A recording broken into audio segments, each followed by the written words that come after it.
বসবাস করতে গিয়ে কষ্ট হলে সেই কষ্ট সহ্য করলে এবং তাতে কারণ মৃত্যু হলে তিনি নবীজি সুপারিশ পাবেন ইনশাআল্লাহ। 4 নম্বর হলো বেশি বেশি সিজদা দিলে, এক সাহাবীকে নবী সাল্লাল্লাহু আলাইহি ওয়াসাল্লাম এমনটি বলেছেন, বেশি বেশি সিজদা এবং সালাত আদায় করলে তার সুপারিশ পাওয়া যাবে।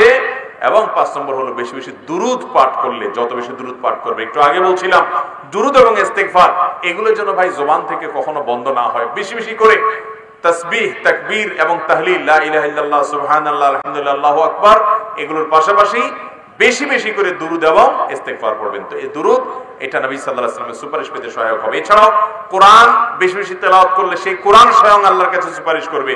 সিয়াম বেশি বেশি রাখলে, ফরজ সিয়ামের পাশাপাশি নফল সিয়াম, সুন্নাত সিয়াম, আইয়ামে বীজের রোজা, সোমবার বৃহস্পতিবার রোজা, শাবান মাসে বেশি বেশি নফল রোজা, তারপরে আশুরার রোজা, তারপরে আপনার মুহররম মাসে বেশি বেশি নফল সিয়াম, এগুলা সবগুলো কিয়ামতের ময়দানে আল্লাহর কাছ থেকে সুপারিশ পাওয়ার জন্য সহায়ক আমল হবে। কারণ হাদিসে আছে আল সিয়াম ওয়াল কোরআন ইয়াশফাআন লিল আবদ, সিয়াম, রোজা এবং কোরআন বান্দার জন্য আল্লাহর কাছে সুপারিশ করে কিয়ামতের দিন।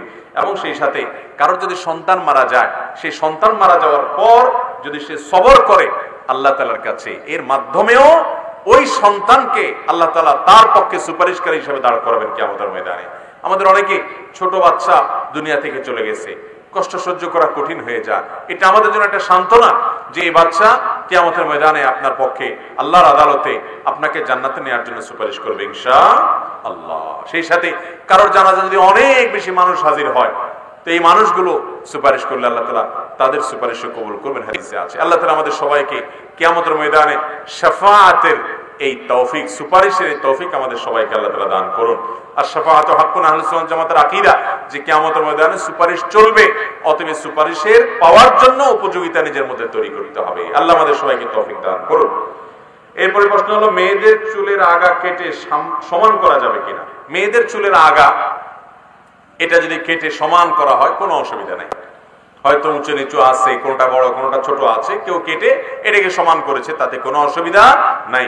কিন্তু মেয়েদের চুল যদি কেটে এমন করা হয় যে পুরুষ না মহিলা এটা চেনার উপায় থাকে না, আজকাল এরকম অনেক মহিলা পাওয়া যায় না, দেখা যায় না যে মহিলা না পুরুষ, এটা বোঝা উপায় পাওয়া যায় না, কঠিন হয়।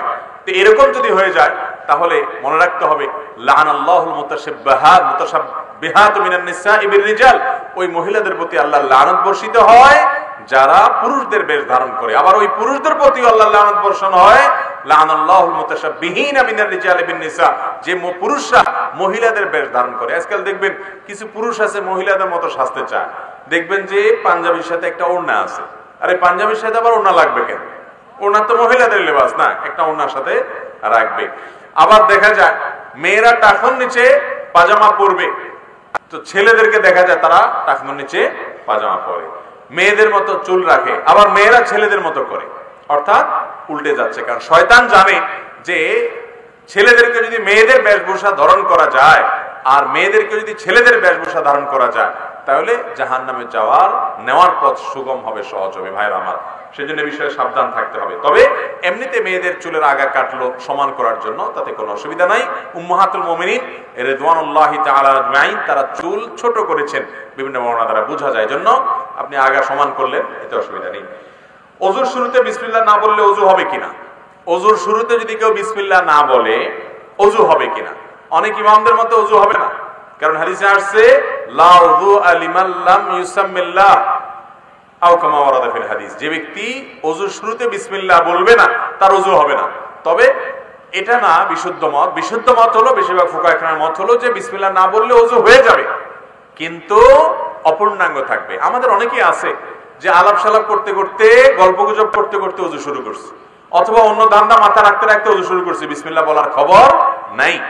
প্রতিটা ভালো কাজে বিসমিল্লাহ লাগবে, সেখানে ওযুর মতো একটা ইবাদত, এটা বিসমিল্লাহ ছাড়া কিভাবে শুরু করার চিন্তা করতে পারেন। এজন্য অপূর্ণতা থাকবে বিসমিল্লাহ বললে, যদিও ওযু হয়ে যাবে। মহিলারা রাতে চুল ছেড়ে ঘুমালে জিনে আসর করে, এটা কি সত্য? এই প্রশ্ন আরো এক জায়গায় দেখছি মানুষ করেছে। তার মানে আমাদের দেশে কুসংস্কার আছে যে মহিলারা রাতে চুল ছেড়ে ঘুমালে নাকি জিনে আসর করে। আমি বলি যে ভাই, যত ফতোয়াবাজি আছে, উল্টাপাল্টা ভুলভাল ফতোয়া, সব মহিলাদের উপরে বেশিরভাগ মানুষ প্রয়োগ করে। কেন? পুরুষের ব্যাপারে বলতে পারেন না যে পুরুষ মাথায় টুপি না দিয়ে ঘুমাইলে শয়তানে বেশি ধরে এর, ওইটা বলতে পারেন না? বানোয়াট মাসালা যদি বলতেই হয়, তো পুরুষের ব্যাপারে বানোয়াট মাসালা তো পাওয়া যায় না কেন? সব মহিলাদের ব্যাপারে। যাই হোক, এটা ভিত্তিহীন এবং ভুয়া কথা, কুসংস্কারচ্ছন্ন বিশ্বাস। একজন নারী তিনি রাতে শোয়ার সময় চুল বেঁধে ঘুমাবেন নাকি চুল ছেড়ে ঘুমাবেন, এটা তার ব্যাপার। শরীয়ত এক্ষেত্রে কোনো বাধ্যবাধকতা রাখে নাই। তিনি চুল ছেড়েও ঘুমাইতে পারেন, চুল বেঁধেও ঘুমাইতে পারেন, এর সাথে শয়তানের আসরের কোনো সম্পর্ক নাই। এরপর প্রশ্ন হলো সুদের ভয়াবহতা নিয়ে কিছু বলুন। ভাই, সুদের ভয়াবহতা কি বলবো? শুধু একটা কথা বললেই যথেষ্ট।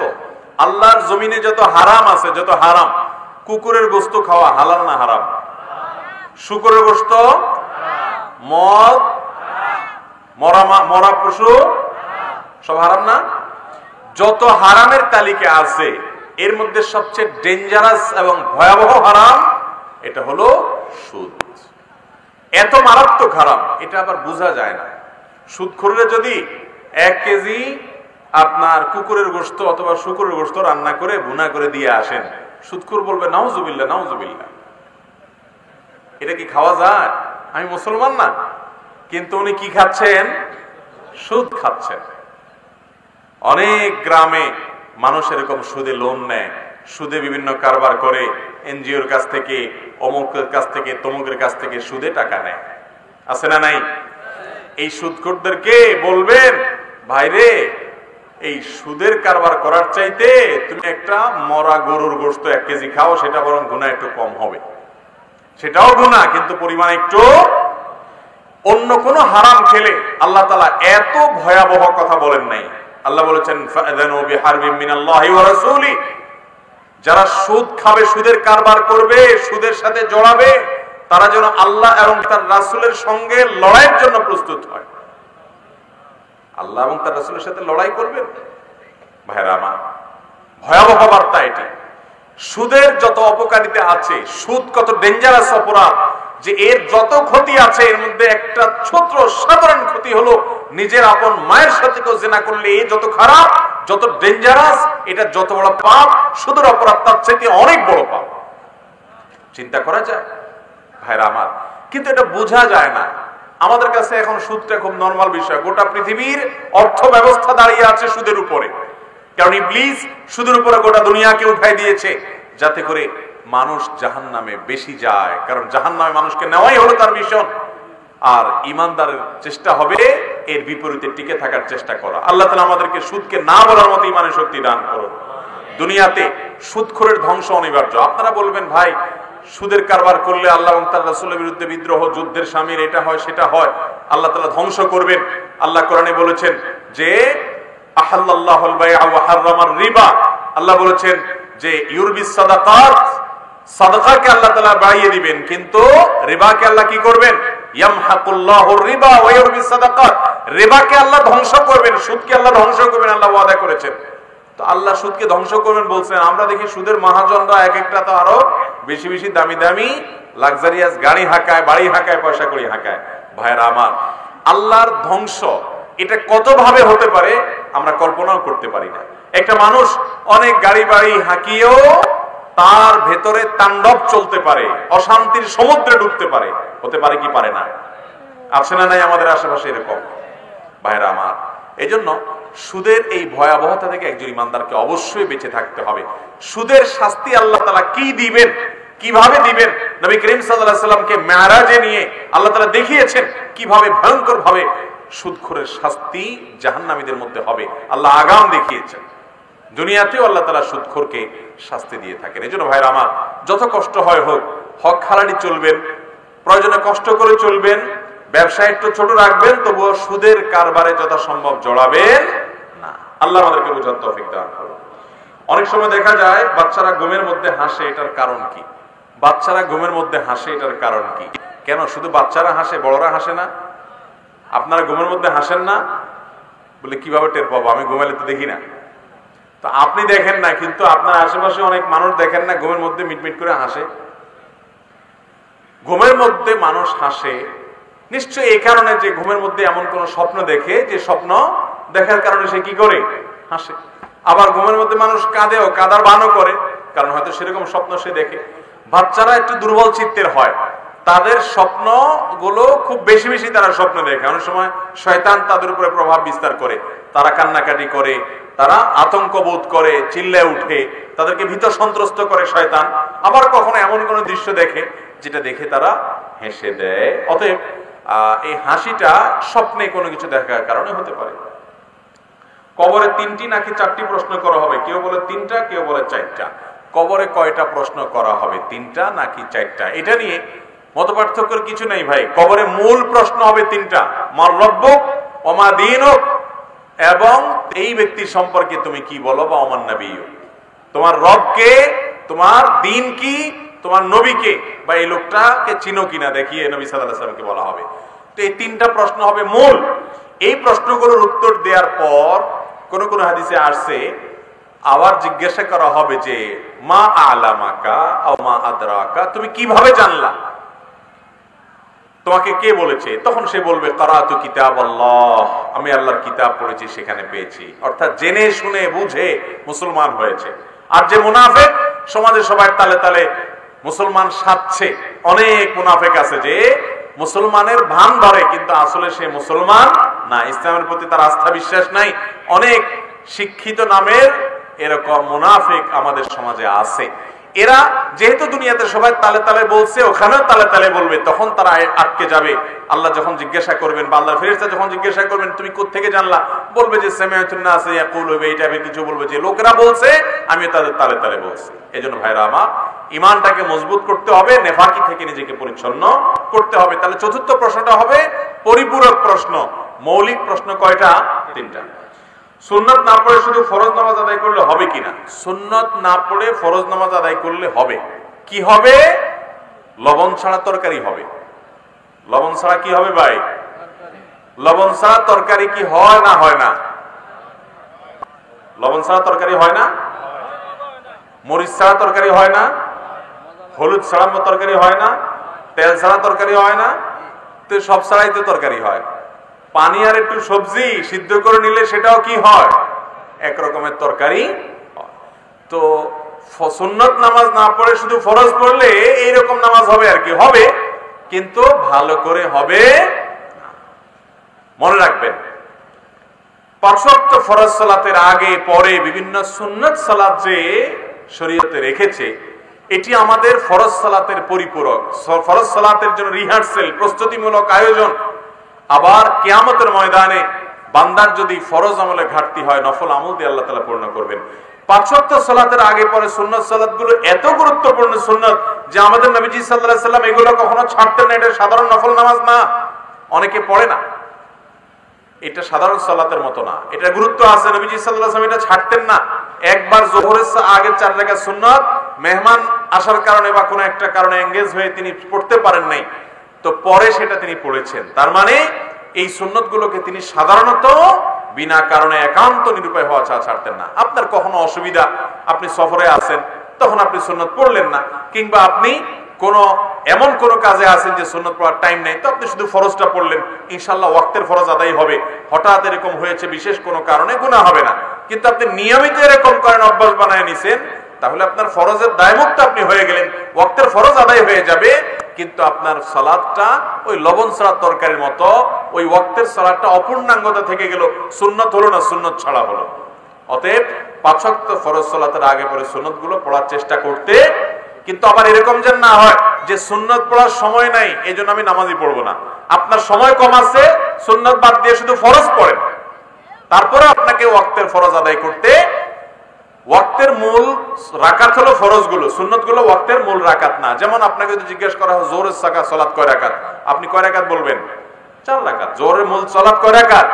4 রাকাত। তার আনুষঙ্গিক সুন্নাত সালাত আছে, মূল সালাত 4 রাকাত। কখনো যদি আপনার মনে হয় আপনি ক্রিকেট খেলা দেখতে গিয়া একবারে নেশায় বুধ হয়ে গেছেন, এখন আপনার সুন্নত সহ আগে 4 রাকাত, পরে 2 রাকাত ফরজ সহ 15 মিনিট আপনি সালাত আদায় করবেন না, কারণ 1 ওভার বাকি আছে, মাত্র 6টা বলের মধ্যে শেষ হয়ে যাবে। এই ফাঁকে আপনি নামাজ পড়তে গেলে আপনি এটা মিস করতে চাচ্ছেন না। ঈমান যদি এত দুর্বল হয়, এই ফাসিকি চিন্তা ভাবনা যদি আপনার উপরে ভর করে, তাহলে কমপক্ষে 4 রাকাত ফরজ হলেও আপনি জামাতের সাথে পড়ে চলে যান, তারপরেও আপনি সুন্নত সহ পুরো প্যাকেজ পড়তে পারবো না, এই কারণে সালাতই পড়লেন না বা জামাতই তরক করলেন, এটা কখনো জায়েজ হতে পারে না। তাহলে খোলাসা কথা হলো, সুন্নত সালাত পড়ার চেষ্টা করতে হবে। কোনো বিশেষ কারণে কখনো বাদ গেল সেটা ভিন্ন কথা।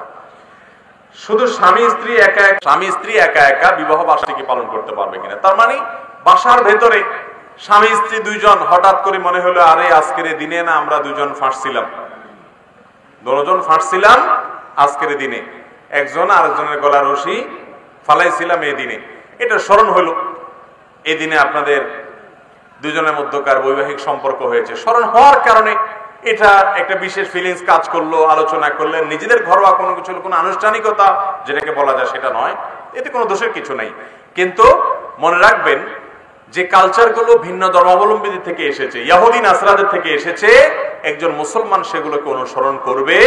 অতএব এটাকে আনুষ্ঠানিকতা দেওয়া, আনুষ্ঠানিকতার রূপ দেওয়া, ঘটা করা, এই কাজ সুন্নাত তো নয়, বরং এটি মুসলমানদের কোনো কালচার নয়। নবী করিম সাল্লাল্লাহু আলাইহি ওয়াসাল্লাম বলেছেন, লা তাত্তাবিউন্না সুনানা মান কানা ক্বাবলাকুম, তোমাদের পূর্বে যারা চলে গেছে একটা সময় আসবে তোমরা তাদের অনুসরণ করবে, তারা যা করবে তোমরা তাও করবে। বলা হলো ইয়া রাসূলুল্লাহ, কাদের কথা আপনি বলছেন? ইহুদিদের কথা, নাসারাদের কথা? নবী সাল্লাল্লাহু আলাইহি ওয়াসাল্লাম বলছেন, তাদের ছাড়া আর কার কথা বলবো? ইহুদিদের কথাই বলা হয়েছে। এজন্য ভাইরা আমার, এই বিবাহ বার্ষিকী বা এই জাতীয় যত আনুষ্ঠানিকতা আছে এগুলা বিজাতীয়দের অন্ধ অনুকরণ থেকে হয়। আল্লাহ তাআলা আমাদেরকে যে কালচার দিয়েছেন সেটা আমাদের জন্য যথেষ্ট ইনশাআল্লাহ। তবে হ্যাঁ, যে বললাম, স্বামী স্ত্রী একান্ত দুজনে একজন আরেকজনের সাথে আলাপ হলো, স্মরণ হলো, কোনো ফিলিংস কাজ করলো তাদের মধ্যে, একান্ত ঘরোয়া ভাবে, আনুষ্ঠানিকতার তেমন কিছু থাকলো না, ঘটার কিছু থাকলো না, তো এটুকু জায়েজ হতে পারে, মুবাহ হতে পারে শর্ত সাপেক্ষে। অনেক মহিলার মুখে পশম গজায়, দাড়ি হয়, এগুলো কাটলে গুনাহ হবে কিনা? অনেক মহিলা আছে যাদের হরমোন জনিত সমস্যার কারণে মুখে দাড়ি গজায়, অনেকের 2-4টা গজায়, অনেকের আরো বেশিও গজায়। তো যদি অনেক বেশি দাড়ি গজায়, সেই দাড়ি কাটাতে তো অসুবিধা নাই, বরং অনেক ফকিহদের মতে, অনেক ফোকাহদের মতে এগুলো কাটা বরং ওয়াজিব, আবশ্যক। কারণ এগুলো না কাটলে পুরুষের মতো দেখাবে, এবং পুরুষের মতো দেখানোটা এটা তার জন্য নানান দিক থেকে, শরীয়ত দৃষ্টিকোণ থেকেই উচিত নয়, সেভাবে থাকা উচিত নয়, সেই জায়গা থেকে এগুলো কেটে ফেলবে। আর যদি এমনি দাড়ি ছাড়া অন্যান্য পশম হয়, অতিরিক্ত পশম হয়, অনেক লোকের আছে, সেটা যদি রোগের মতো, অর্থাৎ এটা অসুস্থতা হরমোন জনিত কারণে হয়, তাহলে ট্রিটমেন্টের অংশ হিসাবে সেগুলো তোলাতেও অসুবিধা নাই। এরপরে প্রশ্ন হলো, আমি নামাজ পড়ি, বেশি বেশি পাপ কাজও করি, কি করলে সব সময় পাপ থেকে মুক্ত থাকতে পারবো? জানালে উপকৃত হবো। ভাই, কোন যুবক বা কোন মানুষ সালাত আদায় করেন, পাশাপাশি অনেক পাপ হয়ে যায় তার দ্বারা, এই যে একটা অনুভূতি যে আমার দ্বারা অনেক পাপ হয়ে যাচ্ছে, এটা অ্যাপ্রিসিয়েট যোগ্য একটা অনুভূতি। এই অনুভূতির কারণে তাকে বিশেষভাবে শুকরিয়া জানানো উচিত যে তার ভিতরে এই ফিলিংস আসছে যে আমি অনেক পাপের সাথে জড়িত, কিভাবে আমি বাঁচার চেষ্টা করবো। আলহামদুলিল্লাহ, আমরা সেই যুবক ভাইকে বলতে চাই যে, বা এরকম যে কারো হোক, যুবক হোক, অন্য কোনো বয়সে মানুষ হোক, যদি সালাতের পাশাপাশি অন্যান্য পাপাচারে আপনি লিপ্ত হন, ছুটতে না পারেন, তাহলে প্রথম কাজ হবে আপনি সালাতের প্রতি আরো বিশেষ করে মনোযোগ দেন, এবং সালাতকে আপনি সঠিকভাবে আদায় করছেন কিনা ত্রুটি কোটা আছে বের করেন। 1 নম্বর, খুব ধীরে ধীরে সময় নিয়ে সালাত আদায় করেন, খুব সময় নিয়ে। 4 রাকাত সালাত কমপক্ষে 10 মিনিট ধরে যদি পড়তে পারেন, 2 রাকাত সালাত আদায় করতে যদি 5টা মিনিট সময় বরাদ্দ দিতে পারেন, আস্তে আস্তে রুকু করেন, আস্তে আস্তে সিজদা করেন, লম্বা সময় নেন, সালাতের কোয়ালিটি বাড়বে, সালাতের মান বাড়বে।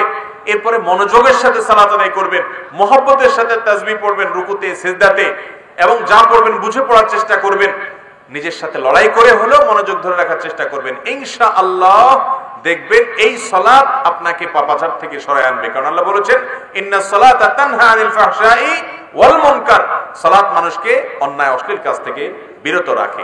1 নাম্বার 2, পাপের কাজ থেকে বাঁচার জন্য সব সময় রাখতে হবে, পাপের পরিবেশ থেকে বাঁচতে হবে। পরিবেশ, যেই জায়গায় যেই পরিবেশে গেলে, একজনে ফেসবুকে গেলে আর চোখের গুনাহ থেকে বাঁচতে পারে না, তাহলে সে ফেসবুক ডিএক্টিভ করে ফেলবে।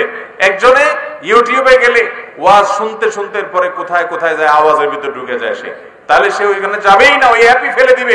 দরকার নেই আমার অনলাইনে ওয়াজ শোনার, ইউটিউবে ওয়াজ শোনার, যে ওয়াজ থেকে আমি আওয়াজে যাইয়া আরো অন্যান্য জগতে চলে যেতে হয়। নিজেকে নিয়ন্ত্রণ করতে পারি না, যার ভিতরে আত্মনিয়ন্ত্রণের ক্ষমতা নাই, সে সব জায়গায় যাবে না, কারণ যে সে সওয়াব করতে গিয়ে আরো কি করবে? গুনাহ করবে। গুনাহের পরিবেশ থেকে সরে আসলে গুনাহ থেকে, পাপ থেকে বাঁচা সহজ হয়। আল্লাহ এজন্য বলেছেন, লা তাকরাবুজ জিনা ওয়ালা তাকরাবুজ জিনা, জিনার কাছেও যেও না, কারণ আল্লাহ জানেন জিনার কাছে গেলে জিনা থেকে বাঁচতে, ফিরে আসতে পারবে না। এজন্য আগে থেকে বাদ দিতে হয়, গুনার পরিবেশ থেকে সরে আসবেন।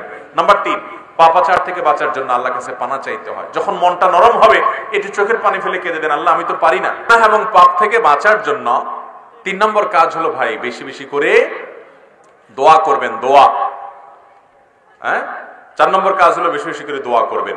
যত বেশি আল্লাহর কাছে গুনাহ থেকে মাফ পাওয়ার জন্য, গুনাহ থেকে বাঁচার জন্য দোয়া করবেন, আল্লাহ তাআলা হেফাজত করবেন। এবং 5 নম্বর কাজ হলো নেককারদের সান্নিধ্যে থাকবেন। তাহলে আবারও 5টা পয়েন্ট বলতেছি। 5 ওয়াক্ত সালাতকে যত সুন্দর করে, আরো বেশি সময় নিয়ে, আরো মনোযোগের সাথে, আরো মহব্বতের সাথে অর্থ বুঝে বুঝে আদায় করবেন, গুনাহ থেকে বাঁচা সহজ হবে। গুনাহের পরিবেশ থেকে সরে আসবেন, গুনাহের উপকরণগুলো থেকে নিজেকে সরায় নিয়ে আসবেন। আর নাম্বার 3, আল্লাহর কাছে বেশি বেশি কি করবেন? দোয়া করবেন, আল্লাহ যেন হেফাজত করে। এবং নেককারদের সোহবত এবং সান্নিধ্যে থাকবেন বেশি বেশি, ইনশাআল্লাহ গুনাহ থেকে বাঁচা সহজ হবে।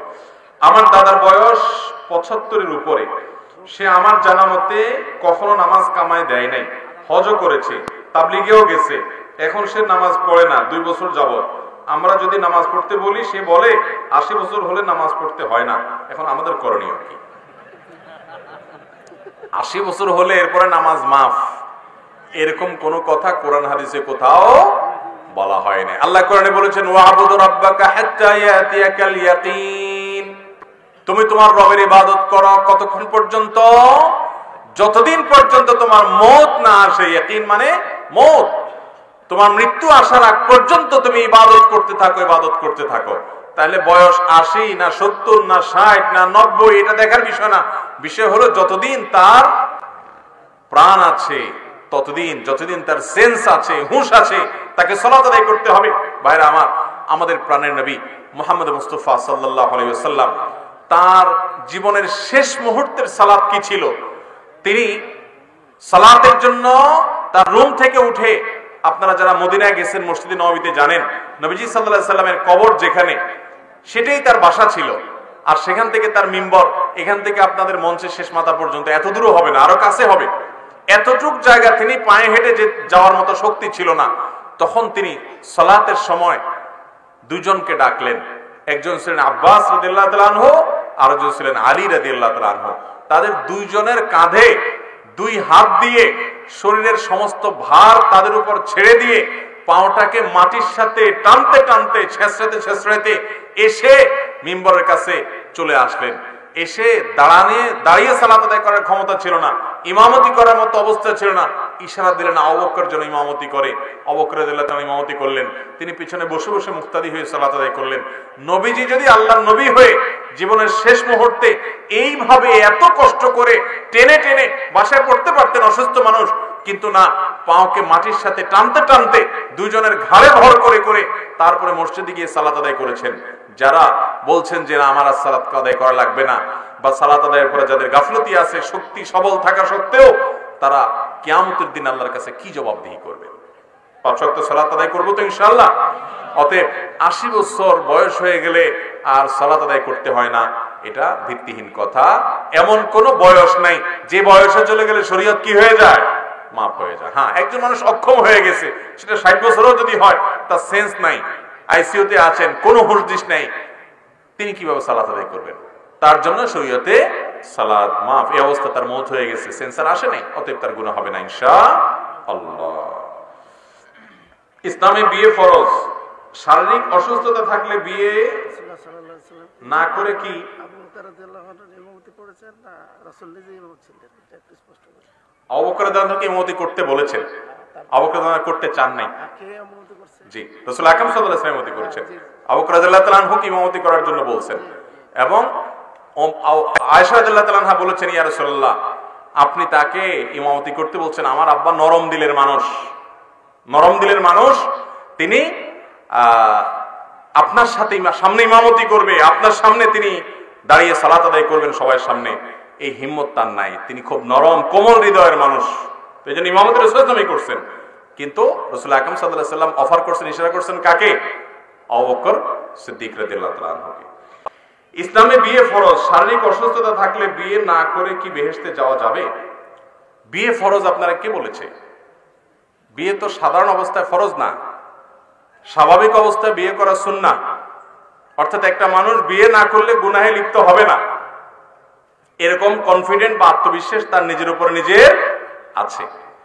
এই অবস্থায় তার জন্য বিয়ে করা ফরজ না, এই অবস্থায় বিয়ে করা হলো সুন্নাহ। নবী করিম সাল্লাল্লাহু আলাইহি ওয়াসাল্লাম বলেছেন, আন নিকাহু মিন সুন্নতি, বিবাহ আমার সুন্নাহর অন্তর্ভুক্ত।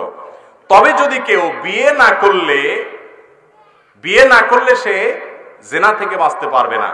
আবার এদিকে বিয়ে করার মতো শারীরিক এবং আর্থিক সক্ষমতাও তার আছে, এই ব্যক্তির উপরে বিয়ে আবশ্যক, তার জন্য বিয়েও জরুরি। তো এখন স্বাভাবিক অবস্থায় বিয়ে তো ফরজ না, সুন্নাহ। কিন্তু কোনো মানুষ অসুস্থ, শারীরিকভাবে অক্ষম, তাহলে তার উপরে বিয়ে কি না ফরজ না। এখন অক্ষমতাটা আবার মুশকিল হলো, অনেকের ওয়াসওয়াসার রোগ আছে। অনেক যুবক আছে আজকাল যে ওয়াসওয়াসার রোগের রোগী, যে তার নিজের বিয়ের ব্যাপারে কনফিডেন্ট নাই, তার মধ্যে ভয় আতঙ্ক আছে। এগুলো অহেতুক ভয় অনেক সময় থাকে। তো এই বিষয়গুলো প্রত্যেকে যার যারটা তাকে আইডেন্টিফাই করে বের করতে হবে। কিন্তু যদি এমন হয় যে না, আমার স্ত্রীর প্রয়োজন পূরণ করার মতো বা তার হক আদায় করার মতো শারীরিক সক্ষমতা টোটালি নেই, এরকম কারো যদি মনে হয়, তাহলে সে ব্যক্তির জন্য বিয়ে বরং জায়েজই নাই। কারণ তিনি বিয়ে করে একজন মেয়ের কি করবেন? হক নষ্ট করবেন। এরপর প্রশ্ন হলো, আমি 5 ওয়াক্ত নামাজ পড়ি, মাঝে মধ্যে খারাপ চিন্তা চলে আসে, তখন কি করতে হবে? আপনি 5 ওয়াক্ত সালাত আদায় করেন, 5 ওয়াক্ত সালাত আদায় করার পরও মনের ভিতরে খারাপ চিন্তা আসতে পারে। মনের ভিতরে খারাপ চিন্তা আসাটা অস্বাভাবিক না, কিন্তু ইচ্ছাকৃত খারাপ চিন্তা করা অথবা খারাপ চিন্তাকে ধরে রাখা, এটা হলো দোষের, এটা হলো ত্রুটির। বিধায় আল্লাহ তাআলার কাছে দোয়া করতে হবে যে আল্লাহ, আমার অন্তরের সমস্ত ওয়াসওয়াসা এবং খারাপ চিন্তাগুলোকে আপনার ভয় দিয়ে পরিপূর্ণ করে দিন। এবং বিশেষ করে যখন ওয়াসওয়াসা আসবে, আল্লাহ সম্পর্কে বাজে চিন্তা আসবে, বাম দিকে থুতু ফেলবেন। থুতু ফেলা বলতে প্রতীকী থুতু ফেলা, গালভর্তি করে থুতু ফেলানোর উদ্দেশ্য না যে শুয়ের আগায় যে পরিমাণ পানি পড়ে ওইভাবে থুতু করা জাস্ট। এবং আউযু বিল্লাহি মিনাশ শাইতানির রাজিম বা আউযু বিল্লাহ, এটা পাঠ করলে আল্লাহ রাব্বুল আলামিন শয়তানের ওয়াসওয়াসা থেকে বাঁচান। আরেকটা দোয়া হাদিসে আছে, নবী করিম সাল্লাল্লাহু আলাইহি ওয়াসাল্লাম শিক্ষা দিয়েছেন, সেটা হলো আমানতু বিল্লাহি ওয়া রাসূলি, আমি আল্লাহর প্রতি, আল্লাহ রাসূলের প্রতি ঈমান আনলাম। আমানতু বিল্লাহি ওয়াল ইয়াউমিল আখির, আল্লাহর প্রতি ঈমান আনছি বললে শয়তান ওয়াসওয়াসা থেকে মন্ত্রণা দেওয়া থেকে সে আপনাকে দূরে সরে যাবে। আমার শিক্ষা যতটুকু তা দিয়ে আমি বাসায় বাচ্চাদের কোরআন শিক্ষা দেই, কয়েকজন হাদিয়া দেয়, আমার নেওয়া জায়েজ হবে কিনা? বিভিন্ন হাদিসে কোরআন শিক্ষা দিয়ে সরাসরি হাদিয়া গ্রহণ করার ব্যাপারে নিষেধাজ্ঞা এসেছে। একজন একটা ধনুক বা তীর নিয়েছে, নবী করিম সাল্লাল্লাহু আলাইহি সাল্লাম তাকেও ভৎসনা করেছেন এবং সেই ব্যাপারেও নিষেধাজ্ঞা আরোপ করেছেন।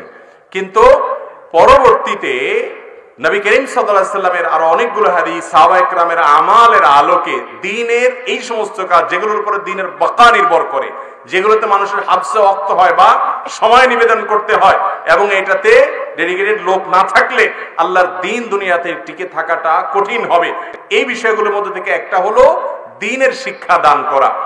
এটার জন্য কোন লোক যদি টাকা গ্রহণ করে, পারিশ্রমিক নেয়, সেটাকে পৃথিবীর প্রায় সমস্ত উলামায়ে কেরামই জায়েজ বলেন, এটাকে নাজায়েজ কোন উলামায়ে কেরাম বলেন না।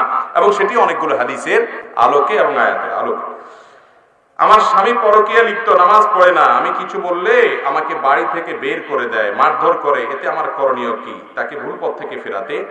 দেখুন, পরকীয়া, বিবাহিত মানুষ বিবাহ করার পরও অবৈধ সম্পর্ক, এটা এখন মহামারীর মতো হয়ে গেছে, ঘরে ঘরে হয়ে গেছে। বেশিরভাগ ঘরগুলোতে এমন এমন পুরুষরা পরকীয়ায় লিপ্ত, এমন এমন মহিলা পরকীয়ায় লিপ্ত যে কল্পনাও করা যায় না। 5 ওয়াক্ত সালাত আদায় করে অথচ পরকীয়ায় লিপ্ত, পর্দা করে অথচ পরকীয়ায় লিপ্ত। এর অন্যতম কারণ হলো সোশ্যাল মিডিয়ার যথেচ্ছা ব্যবহার, গোপন পাপ, এগুলো মানুষকে পরকীয়ার দিকে নিয়ে যাচ্ছে।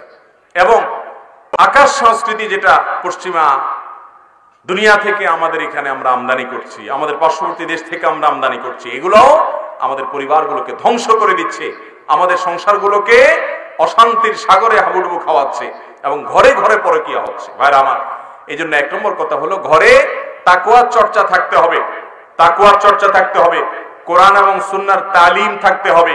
কোরআনের আয়াত পাঠ করে, হাদিসে রাসূল পাঠ করে ঘরোয়া মজলিসে তালিম চালু করবেন, নিজেদের মধ্যে কোরআন হাদিসের চর্চা বাড়াবেন, তাকওয়া বাড়াবেন এবং মুত্তাকি পরহেজগার ফ্যামিলিগুলোর সাথে বন্ধুত্ব করবেন।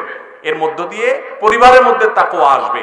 পরিবারের মধ্যে তাকওয়া আনার জন্য তাকওয়া আছে এইরকম ফ্যামিলির সাথে রিলেশনের কোনো বিকল্প নাই। আমাদের সমাজে দেখা যায় যে অনেকেই নিজেরা তাকওয়ার উপরে একা একা চলতে চান, আশেপাশে ফাসিকদের সাথে সম্পর্ক, ব্যবসায়িক কারণে অন্য কারণে তাদের বদ প্রভাব মানুষের উপরে পড়ে। এর পাশাপাশি একজন নারী তিনি তার স্বামী যদি পরকীয়ায় লিপ্ত হয়, অথবা একজন পুরুষ তার স্ত্রী যদি পরকীয়ায় লিপ্ত হয়, তাদেরকে যথাসম্ভব ফেরানোর চেষ্টা করবেন এবং নসিহা করবেন, বুঝাবেন, না হলে মুরব্বীদেরকে দিয়ে বুঝাবেন। তাতেও যদি না হয়, তার সাথে তিনি ঘর করবেন কি করবেন না, যেহেতু তিনি হারামে লিপ্ত, সে বিষয়ে ডিসিশন তাকেই নিতে হবে। কিন্তু শরীয়ত তাকে বাধ্য করে না যে তিনি পরকীয়ায় লিপ্ত হয়ে গেছে তাই তালাক হয়ে গেছে, এরকম কোনো কথা শরীয়তে নাই। প্রত্যেক ওয়াক্ত নামাজের আজানই হয় প্রায় 1 ঘন্টা যাবত। এই 1 ঘন্টার মাঝে নামাজ পড়া যাবে কিনা? আমাদের দেশে প্রত্যেক ওয়াক্ত সালাতের আজান আসলে অনেক সময় ধরে হয়। 1 ঘন্টা হোক আর আধা ঘন্টা হোক আর 1.5 ঘন্টা হোক, অনেক সময় ধরে হয়। এক মসজিদে হয়তো আপনার 1:45 আজান হলো, আরেক মসজিদে 1টা আজান হলো, আরেক মসজিদে হয়তো 1:15 আজান হলো। তো আজানের মধ্যবর্তী সময়ে আমরা সালাত আদায় করতে পারি কিনা? উত্তর হলো, সালাত আদায় বিশুদ্ধ হওয়াটা আজানের উপরে নির্ভরশীল না। আজান হলো জামাতের জন্য। কেউ যদি ওয়াক্তের সালাত আদায় করতে চায়, ওয়াক্ত হওয়া যথেষ্ট। ইন্নাস সালাতা কানাত আলাল মুমিনিনা কিতাবাম মাওকুতা, নিশ্চয় সালাত ঈমানদারদের জন্য নির্দিষ্ট সময়ে পড়াটা ফরজ করা হয়েছে। বিধায় আজান জরুরি না। ওয়াক্ত হয়ে গেছে, আপনি সালাত আদায় করলে কি হবে? সালাত হয়ে যাবে। আমাদের অনেক মহিলা, অনেক মা বোনরা আছেন, ঘর বাড়িতে তারা বসে অপেক্ষা করেন জায়নামাজে যে মসজিদে আজান কখন হবে, এরপরে তারা সালাত আদায় করেন। না, এটা কোনো দরকার নেই। মসজিদে আজানের সাথে আমার মা বোনদের সালাতের কোনো সম্পর্ক নাই। ওয়াক্ত হয়ে গেছে, তারা সালাত আদায় করে ফেলতে পারেন এবং তাড়াতাড়ি আউয়াল ওয়াক্তে সালাত আদায় করা উত্তম আমল। নবীজি সাল্লাল্লাহু আলাইহি ওয়াসাল্লাম জিজ্ঞাসা করা হয়েছে, আইয়ুল আমালি আহাব ইলাল্লাহ, আল্লাহর কাছে সবচেয়ে উত্তম আমল কোনটা? তখন তিনি বলেছেন, আস-সালাতু লিআউয়ালি ওয়াক্তিহা, আউয়াল ওয়াক্তে বা প্রথম দিকে সালাত আদায় করা। অনেক মা বোনরা আছে জুমার দিনে অপেক্ষা করেন যে মসজিদে জুমা শেষ হবে, তারপরে তারা বাসায় যোহরের সালাত আদায় করবেন। ঘরে ঘরে মহিলাদের মধ্যে এই আমল, অথচ এটার কোনো কথা কোরআন হাদিসে বলে নাই। মসজিদে জুমার সালাত হোক বা না হোক, দেরি হোক, খুতবা চলুক, আপনি বাসায় মহিলা হিসাবে ওয়াক্ত হয়ে গেছে, আপনার সালাত আপনি পড়ে নেবেন। এরপরে প্রশ্ন হলো, সিগারেট খেলে 40 দিন নামাজ রোজা কবুল হয় না, এটা কি হাদিস দ্বারা প্রমাণিত? না, সিগারেট খেলে 40 দিন সালাত রোজা কবুল হবে না, এরকম কোনো কথা হাদিসে নাই। তবে ইবনে মাজার একটি বর্ণনা আছে, সেটি হলো, যদি কেউ মাদক সেবন করে, মাদক গ্রহণ করে এবং এর ফলশ্রুতিতে সে নেশাগ্রস্ত হয়ে যায়, 40 দিন যাবত তার সালাত কবুল হবে না, ইবাদত কবুল হবে না। তো ধূমপানটা তো, এটা তো এর ফলে 1 নম্বর কথা হলো মানুষ আসক্ত হয় না, মাতলামি করে না, মাতলামি আসে না। দ্বিতীয় কথা হলো যে ধূমপান এমনিতে নাজায়েজ এবং গুনাহের কথা, সেটা নিয়ে কোনো সন্দেহ নাই। কিন্তু এটা এরকম না যে এটাকে মাদকের মধ্যে ফেলা যায় এবং এর কারণে আসকারা হাদিসে আসছে, শুধুমাত্র শারিবাল খামর না, মানে শারিবাল খামর ফা আসকারা, পদ পান করলো এবং নেশাগ্রস্ত হয়ে গেল, তার 40 দিন ইবাদত কবুল হবে না। অতএব ধূমপানকারীর জন্য এটা প্রযোজ্য না, কিন্তু এর মানে এই না যে ধূমপান করা জায়েজ কাজ বা গুনাহ হবে না। এটাও অবশ্যই না জায়েজ এবং গুনাহের কথা। নোংরা একটা জিনিস, ধূমপানকারীর মুখ থেকে যে দুর্গন্ধ হয়, ধূমপানকারীর নিজে যারা আছেন, আমি মাঝে মধ্যে বলি, ভাই নর্দমার কাছে, ড্রেনের কাছে গিয়ে একটু ড্রেনের গন্ধটা শুকে, এরপর নিজের মুখের গন্ধটা শুকে দেখেন যে ওইটার চাইতে আপনার মুখের গন্ধ মারাত্মক। আমি একবার ঢাকার এক হাসপাতালে মসজিদের পাশে সালাত আদায় করতে দাঁড়াইছি, আমার পাশে একজন দাঁড়াইছে, তার শরীর থেকে যেই গন্ধ, আমি চিন্তা করলাম এই লোকটাকে কিছু একটা বলা দরকার, কিন্তু বললে মাইদ্যরও খাওয়ার ভয় আছে। তো আমি তাড়াতাড়ি পকেট থেকে কাগজ কলম নিয়ে বের করে সুন্দর করে লিখলাম, ভাই যেই গন্ধ পায় আজকে আমি শুকতে হলো, আমার সালাত নষ্ট হওয়ার উপক্রম। কি সালাত আদায় করছি, মনোযোগ পুরাটা আপনার দুর্গন্ধে আমার দখল করে নিয়ে গেছে। তো আল্লাহর হস্তে, আল্লাহকে ভয় করেন, এটা আর করেন না। এটা লিখে কাগজটা আমি সাইডে রেখে, সে সালাতের মধ্যে আছে এই অবস্থা, আমি তার সামনে রেখে আইজে দৌড়কাইল দৌড়, যে আমার দরকার হলো তার নাসিহা করা, মাইদ্যের খাওয়ার তো দরকার নেই। তো নাসিহার কাজ তো হয়ে গেছে, লিখে দিয়ে আসছি। ভাইরা আমার, যারা ধূমপান করেন তাদের মুখে এরকম বাজে অবস্থা তৈরি হয়। পৃথিবীতে ক্যান্সার এখন এত ব্যাপকভাবে ছড়াইছে, আমাদের দেশের কথা যদি আপনি বলেন, ঘরে ঘরে জনে জনে এখন পরিবারে পরিবারে ক্যান্সার, এবং ক্যান্সারের অন্যতম বড় কারণ হলো এই ধূমপান এবং জর্দা। পানের সাথে চাবায়া চাবায়া রকমাই জর্দা খায় না অনেক মুরব্বীরা? ভাইরা আমার, এই ধূমপান বিষপান লেখাই আছে যেটা স্বাস্থ্যের জন্য ক্ষতিকর, তারপর আবার পয়সা দিয়ে কিনে খাই। আল্লাহ তাআলা আমাদেরকে বুঝার তৌফিক দান করুন। এই নোংরা জিনিস খাওয়া যাবে না ভাইরা আমার। কিন্তু 40 দিন ইবাদত কবুল হওয়া না হওয়ার যে হাদিস, সেটাই ধূমপানের ক্ষেত্রে ফিট হবে না। কার্টুন না দেখালে সন্তান খাবার খায় না, এতে কি বাবা মায়ের গুনাহ হবে?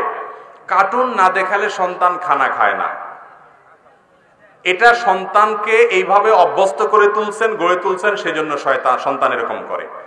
1 নম্বর কথা হলো, ছেলে মেয়ে মোবাইল দেখার জন্য এত অস্থির কেন হয়? কারণ সে দেখে যে আমার বাপ মা সারাদিন মোবাইলের উপর উপর হয়ে থাকে, অতএব সে মনে করে আমারও বোধ হয় দুনিয়াতে সুখ শান্তি একটু থাকলে মোবাইলের ভিতরেই আছে। মা বাপ নিজে ছেলে মেয়েকে বলে না বাবা মোবাইল দেখা যাবে না, এদিকে উনি নিজে একটা নিয়ে বসে আছে। খবরদার, আমাদের প্রজন্ম শেষ হয়ে যাচ্ছে ভাই।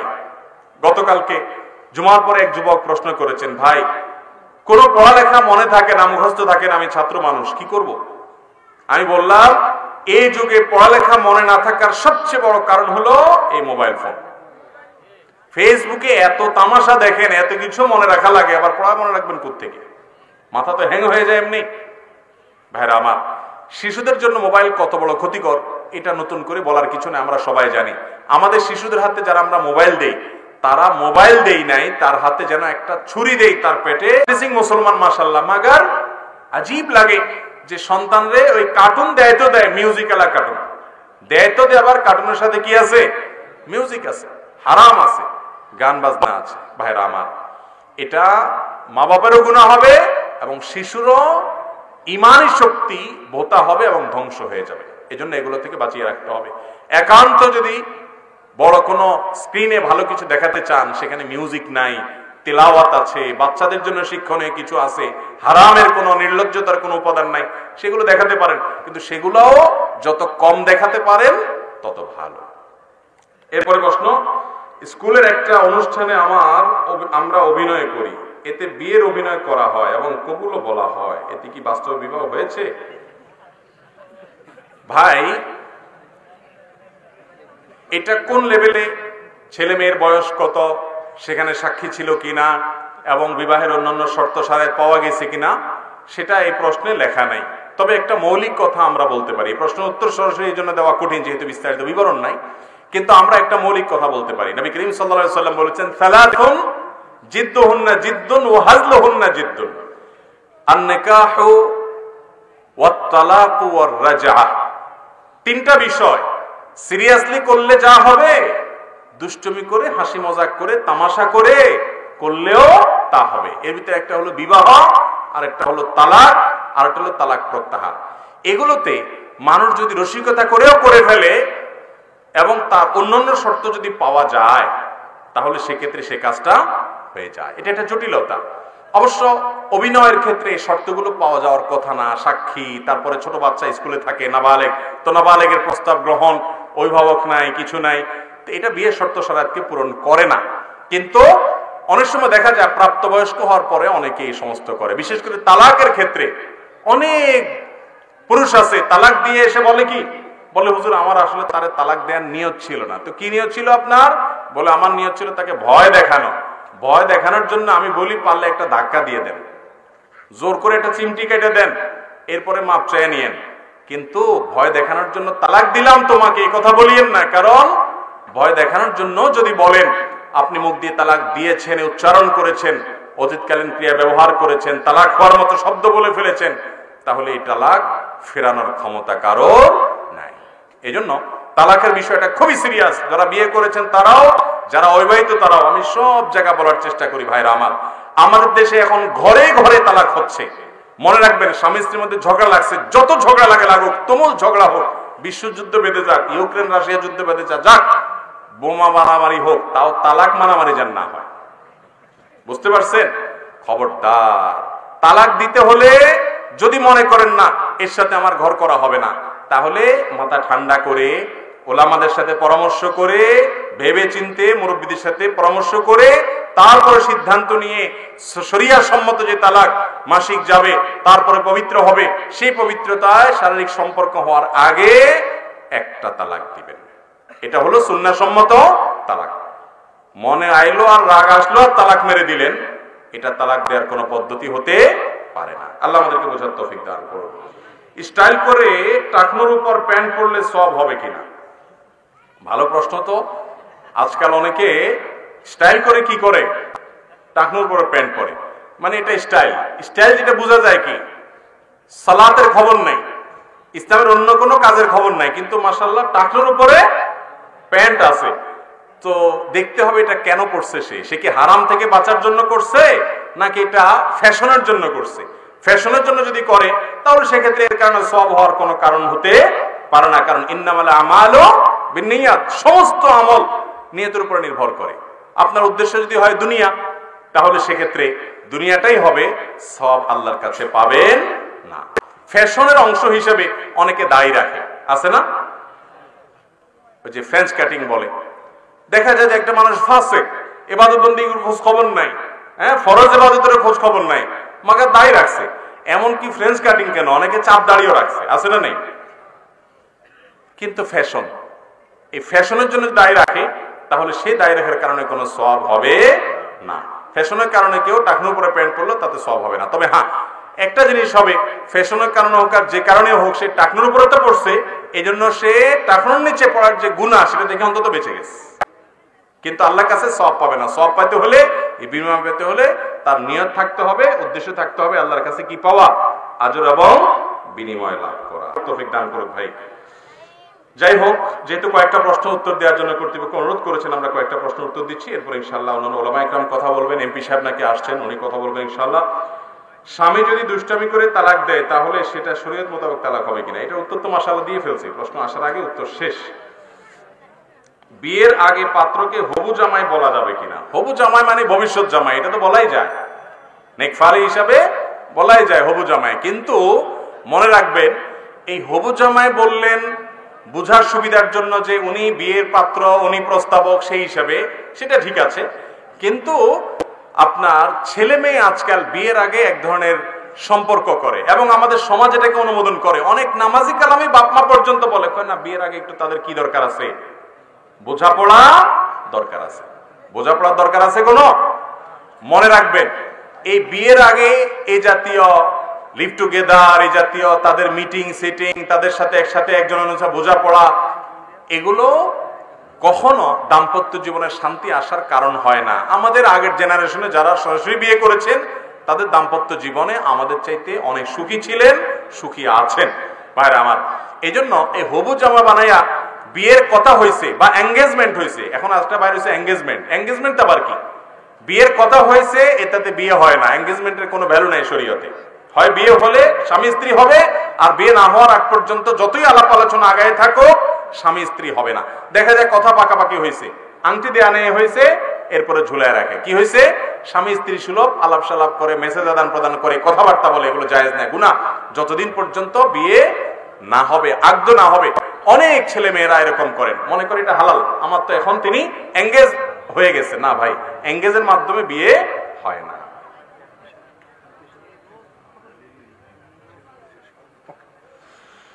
আচ্ছা, এরপরে একটা প্রশ্ন হলো, এক ভাইয়ের সম্পদ অন্য ভাই জালিয়াতি করে গ্রাস করলে তার কি শাস্তি হবে? এক ভাইয়ের সম্পদ অন্য ভাই যদি জালিয়াতি করে বা অন্যায় করে গ্রাস করেন, অন্যায় করে জুলুম করে যদি ভক্ষণ করেন, তাহলে সেক্ষেত্রে তার পেটে জাহান্নামের আগুন ঢুকালেন। মনে রাখবেন, অন্যের সম্পদ চুরি করলে, ডাকাতি করলে একটা গুনাহ হবে, আর নিজের রক্ত সম্পর্কীয় ভাই, আপন ভাই, তার সম্পদ আত্মসাৎ করলেন, তাহলে গুনাহ এখানে দুইটা হবে। এক হলো আত্মসাতের গুনাহ, আর একটা হলো আত্মীয়তার সম্পর্ক আপনি নষ্ট করেছেন এই কাজের মধ্য দিয়ে, তার গুনাহ। কারণ নবী করিম সাল্লাল্লাহু আলাইহি ওয়াসাল্লাম বলেছেন, আস-সাদাকাতু আলাল মিসকিনি সাদাকা ওয়াস-সাদাকাতু আলা যাবিল কুরবা সিলাতুন ওয়া সাদাকা। যদি আপনি সাধারণ মিসকিনকে দান করেন তাহলে একটা সওয়াব হবে, দানের সওয়াব, আর রক্ত সম্পর্কীয় মানুষকে দান করলে দুইটা সওয়াব হবে, দান এবং আত্মীয়তার বন্ধন রক্ষা করা। ঠিক একই ভাবে আপনি যখন আত্মসাৎ করবেন, আরেকজনের সম্পদ আত্মসাৎ করার চেয়ে ভাইটা করলে ডাবল গুনাহ হবে। আল্লাহ তাআলা আমাদেরকে বেঁচে থাকার তৌফিক দান করুন। অনেক ভাই আছে, নিজের ভাই, নিজের বোন, নিজের ভাতিজা, নিজের ভাতিজি, বিশেষ করে বললাম আমরা যেটা, যে ইয়েতিম বাচ্চা, তাদের হক পর্যন্ত মেরে খাচ্ছে। আল্লাহ তাআলা আমাদেরকে বোঝার তৌফিক দান করুন। এরপরে প্রশ্ন হলো, শুকনো গোবর দিয়ে জ্বালানি হিসেবে রান্না করা জায়েজ আছে কিনা? শুকনো গোবর দিয়ে জ্বালানি হিসেবে রান্না করাতে কোনো অসুবিধা নাই, কারণ আপনার এই গোবরটা এটা তো পুরো ছাই হয়ে যাচ্ছে, আগুন তৈরি হচ্ছে, খাবারের মধ্যে তো আর এটা ঢুকছে না, বা এর কোনো প্রভাব খাবারের মধ্যে আসছে না, দুর্গন্ধ খাবারের মধ্যে ঢুকছে না, বিধায় শুকনা গোবর এটাকে জ্বালানি হিসাবে ব্যবহার করে যদি রান্নাবাড়া করা হয়, সে রান্নাবাড়া খাওয়াতে কোনো অসুবিধা নাই। ছেলে যদি কোনো মেয়েকে বিয়ে করতে চায় আর বাবা যদি রাজি না থাকে, তাহলে বিয়ে হবে কিনা? ছেলে যদি বিয়ে করতে চায় এবং প্রাপ্তবয়স্ক হয়, বাবা রাজি না থাকলেও বিয়ে হয়ে যাবে, কিন্তু এই বিয়ে কখনো কল্যাণকর বিয়ে সাধারণত না। বিশেষ করে বাবার যদি দিনদার হয়, দিনের বুঝ থাকে। অনেক বাবা আছেন ছেলে মেয়ের বিয়েতে বাগড়া বাদান, দিনের বুঝ না থাকার কারণে। ছেলে একটা দিনদার মেয়েকে বিয়ে করতে চায়, বাপ মা সেটা চায় না। অনেক সময় অনেক মেয়ে দিনদার ছেলেকে প্রাধান্য দিতে চায়, বাপ মা শুধু পয়সা ছাড়া আর কিছু চিনে না। আছে না না এরকম? তো এইরকম যদি হয়, তাহলে সেই বাপের কথা শোনা আবশ্যক না, কারণ বাপ তার অন্যায় নির্দেশ করছে, ভুলের পথে নির্দেশ করছে। তবে বাবার সাথে বেয়াদবিও করা যাবে না। বিশেষ করে যখন প্রাপ্তবয়স্ক ছেলে হবে, তিনি তার ভালো যখন দেখবেন, দিনদারিকে তিনি অগ্রাধিকার দিবেন। বাবা মা দিনদারিতা বুঝেন না, তারা শুধু দুনিয়া বুঝেন, বরং অনেক সময় দিনদারিতার বিরুদ্ধে চলতে চান, তাদের সে কথা মানা যাবে না। তবে ওয়াসাহিবহুম ফিদ দুনিয়া মারুফা, ভালোভাবে তাদের সাথে আচরণ করতে হবে। মারিফত বলতে কি বোঝায়, এর সঠিক ব্যাখ্যা জানতে চাই। ভাই, আমাদের দেশে এক শ্রেণী মানুষ আছে যাদের কাছে মারিফত মানে হলো সালাত সিয়াম কিছু নাই, ভেতরে ভেতরে সবকিছু করো। এই লোকগুলো খাবার দাবার ঘুম সবকিছু বাহ্যিক ভাবে করে, শুধু ইবাদতের বেলা আসলে বলে ভিতরে ভিতরে করি। বুঝতে পারছেন কথা? আল্লাহ তাআলা আমাদের এই ভাইদেরকে হেদায়েত দান করুন। মারিফতকে শরিয়া থেকে, কোরআন সুন্নাহর অনুসরণ অনুকরণ থেকে আলাদা করা, এটা জাহালত ছাড়া আর কিছু না। মারিফত মানে হলো চেনা আল্লাহকে, চেনা আল্লাহকে জানা। আল্লাহকে যদি চিনেন, আপনার মালিক আল্লাহ, সৃষ্টিকর্তা, তাহলে তো তার আনুগত্য শুরু করবেন, তার ইতাআত শুরু করবেন, তার কথা মানা শুরু করে দিবেন। এটা তো আপনার মারিফত যে আসছে তার বড় প্রমাণ হবে। বিধায় মারিফতের দোহাই দিয়ে সালাত সিয়াম থেকে নিজেকে ঊর্ধ্বে মনে করা বা মারিফতকে আলাদা করে ডিভাইড করা, এগুলো জাহালাত ছাড়ার কিছুই নয়। না কোরআন হাদিসের সঠিক ব্যাখ্যা এগুলো। স্বামীর জন্য স্ত্রী অথবা স্ত্রীর জন্য স্বামী বাম কাতে ঘুমানো জায়েজ আছে কিনা? স্বামী স্ত্রী কে কার কোন কাতে ঘুমাবে না ঘুমাবে, এ ব্যাপারে শরীয়তের বাধ্যবাধকতা নেই যে না বাম কাতে ঘুমানো যাবে না, ডান কাতে ঘুমানো যাবে না। স্বামী স্ত্রীর ডান পাশে থাকতে হবে, স্ত্রী স্বামীর ডান পাশে থাকতে হবে। আবার অনেকে জিজ্ঞেস করে যে রাস্তায় চলতে গেলে স্বামী কি ডান পাশে থাকবে না, স্ত্রী বাম পাশে থাকবে? এগুলোর কোনো বাধ্যবাধকতা শরীয়ত রাখে নাই। তবে শোয়ার সময় ডানকে পছন্দ করবেন, ভালো কাজে ডানকে পছন্দ করবেন, আল্লাহ ডানকে পছন্দ করে, সেটা স্বামী স্ত্রী সবার জন্য প্রযোজ্য। কিন্তু মানে এই না যে স্ত্রী স্বামীর ডানে থাকতে হবে কিংবা স্বামী তার স্ত্রীর ডানে থাকতে হবে, এমন কোনো বাধ্যবাধকতা নাই। শোয়ার ক্ষেত্রেও না, রাস্তায় চলার ক্ষেত্রেও না। আমরা দুই ভাই বোন। আমার ভাইয়ের সাথে আমার খুব ভালো সম্পর্ক ছিল। গত 1 বছর আগে আমার ভাই অ্যাক্সিডেন্ট করে মারা যান, কিন্তু আমি এখনো ভাইয়ের কথা বলতে পারি না, আর রোজ স্বপ্নে দেখি এখন আমি কোন আমল করলে আমার ভাই উপকৃত হবে, আমিও সবর করতে পারবো। আমার ভাইও খুব ভক্ত ছিল আপনার। ভাই, আমরা দোয়া করি এই ভাইয়ের জন্য, যিনি তার মৃত ভাইয়ের জন্য দোয়া চেয়েছেন। আমরা সবাই দোয়া করি আল্লাহ তাআলা তার ভাইকে সমস্ত ভুল ত্রুটি ক্ষমা করে জান্নাতের মেহমান হিসেবে কবুল করুন। আমাদের যে সমস্ত আত্মীয় স্বজন, বাবা মা, ভাই বোন, নিকট আত্মীয়, শ্বশুর শাশুড়ি, অনেকে আপনজনকে হারিয়েছি আমরা। আল্লাহ তাআলা আমাদের সবার মুর্দাদেরকে মাফ করে দিন। মুসলমানদের সকল মৃত মানুষদেরকে আল্লাহ তাআলা মাফ করে দিন। এর পাশাপাশি বলবো ভাই, আমাদের প্রিয়জনরা দুনিয়া থেকে চলে গেলে আমাদের কষ্ট হয়। এই কষ্টটা যার হয় সে ছাড়া পৃথিবীতে কেউ আসলে অনুভব করতে পারে না। তো এই কষ্টের কারণে আমরা অধৈর্য হব না, সবর করব। কারণ ইন্না লিল্লাহি ওয়া ইন্না ইলাইহি রাজিউন, আমরা সবাই কার অধীনস্থ? আল্লাহ। আর আমাদের সবাইকে যেতে হবে কার কাছে? আল্লাহর কাছে। কেউ আগে যাবে আর কেউ পরে যাবে। হ্যাঁ, হাম সব মুসাফির হ্যায়, ওহি আখির ঠিকানা, কোই আগে রওয়ানা হ্যায়, কোই পিছে পিছে রওয়ানা। আরে আমরা সবাই দুনিয়াতে ভাই মুসাফির। এখান থেকে একজন একজন করে সবাই চলে যাব, কেউ আগে যাবে কেউ পরে যাবে। অতএব নিজেকে সান্ত্বনা দিতে হবে। আর মৃত মানুষের জন্য আমরা যে আমলগুলো করব, এর মধ্যে সবচেয়ে বড় এবং গুরুত্বপূর্ণ আমল হলো দোয়া ভাই, চোখের পানি ফেলা। চোখের পানি ফেলা, আল্লাহর কাছে কান্নাকাটি করা, দোয়া করা, আল্লাহ আপনি আমার ভাইকে মাফ করে দিন, আল্লাহ আমার ভাইকে আপনি জান্নাতের ফেরদাউসের মেহমান হিসেবে কবুল করেন, আল্লাহ তাকে জান্নাত দেন, তাকে নাজাত দেন। বেশি বেশি দোয়া করবেন, তার পক্ষ থেকে দান দক্ষিণা করবেন, সাদকায়ে জারিয়া করবেন, তার পক্ষ থেকে হজ উমরা করার তৌফিক থাকলে সেটা করবেন, তার পক্ষ থেকে আপনি সিয়ামও পালন করবেন, কোন মুসলিমের হাদিস এবং আরবী হাদিস দ্বারা সেটি প্রমাণিত, তার পক্ষ থেকে কোরবানি করতে পারবেন। যে আমলগুলো মৃত ব্যক্তির তরফ থেকে করা যায় সে আমলগুলো তার তরফ থেকে বেশি বেশি করে করবেন। আল্লাহ তাআলা তৌফিক দান করুন। এরপরে প্রশ্ন হলো, আখিরাতে আমাদের নবী করিম সাল্লাল্লাহু আলাইহি সাল্লামের সুপারিশ কি লাগবে? ভাই, নবী করিম সাল্লাল্লাহু আলাইহি সাল্লামের সুপারিশ ছাড়া আমাদের উপায় কি আছে বলেন? বিশেষ করে আমরা যারা নিজেদেরকে ইমানদার দাবি করি অথচ আমাদের দ্বারা অনেক গুনাহের কাজ হয়, অনেক কবিরা গুনাহ হয়, আমরা হয়তো আল্লাহর কাছে মাফ চাই কিন্তু মাফ হয়েছে কিনা আমরা তো জানি না। এগুলোর জন্য আল্লাহ রাব্বুল আলামিনের কাছে কিয়ামতের ময়দানে মাগফিরাতের জন্য নবী করিম সাল্লাল্লাহু আলাইহি সাল্লামের সুপারিশ হলো আমাদের অনেক বড় একটা ভরসার জায়গা, যে তিনি যদি আল্লাহর কাছে সুপারিশ করেন তার সুপারিশ আল্লাহ তাআলা ফিরিয়ে দিবেন না, তার সুপারিশ আল্লাহ গ্রহণ করবেন। এই জন্য নবীর সুপারিশ ছাড়া তো উপায় থাকতে পারে না, তার সুপারিশের কাঙ্গাল তো ইমানদারকে অবশ্যই থাকতে হবে। নবী করিম সাল্লাল্লাহু আলাইহি সাল্লামের সুপারিশ কিভাবে লাভ করবেন, কি আমল করলে লাভ করবেন? নাম্বার 1, ঈমান থাকলে। আপনার ভিতরে যদি ঈমান থাকে, আপনার ঈমানটা যদি সহি হয়, বিশুদ্ধ হয়, তাওহীদটা যদি মজবুত হয়, তাহলে নবী করিম সাল্লাল্লাহু আলাইহি সাল্লামের ভাষ্য মোতাবেক আসহাবুন নাস বিশাফাআতি ইয়াউমাল কিয়ামা মান ক্বালা লা ইলাহা ইল্লাল্লাহ, যে অন্তর থেকে লা ইলাহা ইল্লাল্লাহ তাওহীদের সাক্ষ্য দিবে, এই ব্যক্তি কিয়ামতের ময়দানে নবীজির সুপারিশ পাওয়ার উপযুক্ত হবে ইনশাআল্লাহ। নাম্বার 2, নবীজি সাল্লাল্লাহু আলাইহি সাল্লামের সুপারিশ পাওয়ার জন্য আযানের পরে যে দোয়া আছে এই দোয়াটা বেশি বেশি করে পাঠ করবেন। কারণ আযানের পরে যে দোয়া আছে এই দোয়া, আল্লাহুম্মা রাব্বা হাযিহিদ দাওয়াতিত তাম্মা, এই পুরো দোয়াটা যদি কেউ নিয়মিত পড়ে, হাদিসে আসছে নবী করিম সাল্লাল্লাহু আলাইহি সাল্লাম বলেছেন কিয়ামতের ময়দানে ওই ব্যক্তির জন্য নবী করিম সাল্লাল্লাহু আলাইহি সাল্লামের সুপারিশ পাওয়ার অধিকার তার হয়ে যায়, তার জন্য এটা সুযোগ তৈরি হয়ে যায়, তিনি এটা পাবেন।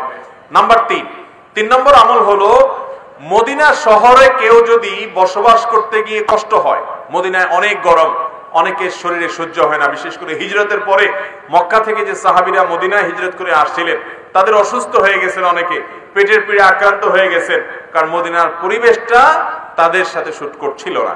তো এই অবস্থায়ও তারা সবর করেছেন। যদি মদিনায় কেউ কষ্ট করে বসবাস করে, আশুরার রোজা, তারপরে আপনার মুহররম মাসে বেশি বেশি নফল সিয়াম, এগুলা সবগুলো কিয়ামতের ময়দানে আল্লাহর কাছ থেকে সুপারিশ পাওয়ার জন্য সহায়ক আমল হবে। কারণ হাদিসে আসছে আল সিয়াম ওয়াল কুরআন ইয়াশফাআন লিল আবদ, সিয়াম, রোজা এবং কোরআন বান্দার জন্য আল্লাহর কাছে সুপারিশ করে কিয়ামতের দিন।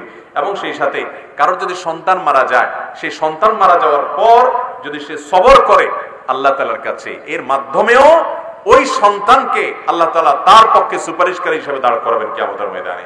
আমাদের অনেকে ছোট বাচ্চা দুনিয়া থেকে চলে গেছে, কষ্ট সহ্য করা কঠিন হয়ে যায়, এটা আমাদের জন্য একটা সান্ত্বনা যে এই বাচ্চা কিয়ামতের ময়দানে আপনার পক্ষে আল্লাহর আদালতে আপনাকে জান্নাতে নেওয়ার জন্য সুপারিশ করবে ইনশাআল্লাহ। সেই সাথে কারোর জানাজা যদি অনেক বেশি মানুষ হাজির হয়, তো এই মানুষগুলো সুপারিশ করলে আল্লাহ তাআলা তাদের সুপারিশও কবুল করবেন, হাদিসে আছে। আল্লাহ তাআলা আমাদের সবাইকে কিয়ামতের ময়দানে শাফাআতের এই তৌফিক, সুপারিশের এই তৌফিক আমাদের সবাইকে আল্লাহ তাআলা দান করুন। আর শাফাআতু হাক্কুন, আহলুস সুন্নাহ জামাতের আকীদা যে কিয়ামতের ময়দানে সুপারিশ চলবে, অতএব সুপারিশের পাওয়ার জন্য উপযোগিতা নিজের মধ্যে তৈরি করতে হবে। আল্লাহ আমাদের সবাইকে তৌফিক দান করুন। এরপরে প্রশ্ন হলো, মেয়েদের চুলের আগা কেটে সমান করা যাবে কিনা? মেয়েদের চুলের আগা এটা যদি কেটে সমান করা হয় কোনো অসুবিধা নেই, হয়তো উঁচু নিচু আছে, কোনটা বড় কোনটা ছোট আছে, কেউ কেটে এটাকে সমান করেছে, তাতে কোনো অসুবিধা নাই। কিন্তু মেয়েদের চুল যদি কেটে এমন করা হয় যে পুরুষ না মহিলা এটা চেনার উপায় থাকে না, আজকাল এরকম অনেক মহিলা পাওয়া যায় না, দেখা যায় না যে মহিলা না পুরুষ, এটা বোঝা উপায় পাওয়া যায় না, কঠিন হয়। তো এরকম যদি হয়ে যায় তাহলে মনে রাখতে হবে লাআনাল্লাহুল মুতাশাব্বিহাত মিনান নিসাই বির-রিজাল, ওই মহিলাদের প্রতি আল্লাহর লানত বর্ষিত হয় যারা পুরুষদের বেশ ধারণ করে। আবার ওই পুরুষদের প্রতি আল্লাহর লানত বর্ষণ হয় লাআনাল্লাহুল মুতাশাব্বিহিনা মিনার-রিজালি বিন-নিসা, যে পুরুষরা মহিলাদের বেশ ধারণ করে। আজকাল দেখবেন কিছু পুরুষ আছে মহিলাদের মতো সাজতে চায়, দেখবেন যে পাঞ্জাবির সাথে একটা ওড়না আছে, আরে পাঞ্জাবির সাথে আবার ওড়না লাগবে কেন? ওড়না তো মহিলাদের লেবাস না, একটা ওড়নার সাথে রাখবে। আবার দেখা যায় মেয়েরা টাকনুর নিচে পাজামা পরবে, তো ছেলেদেরকে দেখা যায় তারা টাকনুর নিচে পাজামা পরে, মেয়েদের মতো চুল রাখে, আবার মেয়েরা ছেলেদের মতো করে, অর্থাৎ উল্টে যাচ্ছে। কারণ শয়তান জানে যে ছেলেদেরকে যদি মেয়েদের বেশভূষা ধারণ করা যায় আর মেয়েদেরকে যদি ছেলেদের বেশভূষা ধারণ করা যায় তাহলে জাহান্নামে যাওয়ার নেওয়ার পথ সুগম হবে, সহজ হবে। ভাইরা আমার, সেজন্য বিষয়ে সাবধান থাকতে হবে। তবে এমনিতে মেয়েদের চুলের আগা কাটলো সমান করার জন্য, তাতে কোনো অসুবিধা নাই। উম্মাহাতুল মুমিনিন রিদওয়ানুল্লাহি তাআলা আজমাইন তারা চুল ছোট করেছেন, বিভিন্ন বর্ণনা দ্বারা বোঝা যায়, জন্য আপনি আগা সমান করলেন, এতে অসুবিধা নেই। ওযুর শুরুতে বিসমিল্লাহ না বললে ওযু হবে কিনা? ওযুর শুরুতে যদি কেউ বিসমিল্লাহ না বলে ওযু হবে কিনা? অনেক ইমামদের মতে ওযু হবে না, কারণ হাদিসে আসছে লা উযু লিমান লাম ইউসাম্মিল্লাহ আও কামা ওয়ারাদা ফিল হাদিস, যে ব্যক্তি